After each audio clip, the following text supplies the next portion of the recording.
Hi! ரொம்ப நாளா என்னோட குக்கிங் லிஸ்ட்டில பெண்டிங்கில இருந்த ரெசிபி தான்.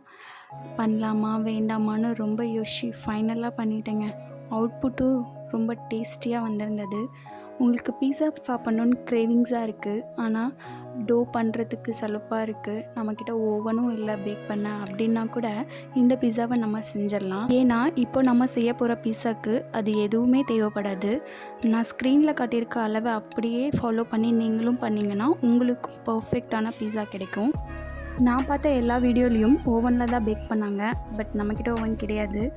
ஓகே, நம்ம பேனை வச்சு பேக் பண்ணி பார்த்துருவோன்னு சொல்லி நானாக ட்ரை பண்ணது தான் இது. உங்ககிட்ட பேன் இருந்தது அப்படின்னா ஒரு 5 மினிட்ஸ் ப்ரீ ஹீட் பண்ணி வச்சுக்கோங்க. ரெடி பண்ணி வச்சுருக்க மாவு இப்போ இதில் ஊற்றிக்கலாம். பேனில் மூடி போட்டு வச்சு 15 நிமிஷம் வேக வச்சுக்கோங்க. ஃபைனலாக சீஸ் ஆட் பண்ணிக்கோங்க. நான் வீடியோ எடுக்க மறந்துட்டேன். ஃபைனலாக ஆறுனதுக்கப்புறமா பீஸ் போட்டு சாப்பிட்டு பாருங்கள். டேஸ்ட்டு அல்டிமேட்டாக இருக்கும். இனிமேல் பிஸ்ஸா கடையில் வாங்கவே மாட்டீங்க. நீங்களே ஈஸியாக செஞ்சு சாப்பிட்டுக்கலாம். நீங்களும் இந்த ஈஸியான பிஸ்ஸா ரெசிபியை ட்ரை பண்ணி பார்த்துட்டு எப்படி இருக்குன்னு கமெண்ட்டில் சொல்லுங்கள். பாய்.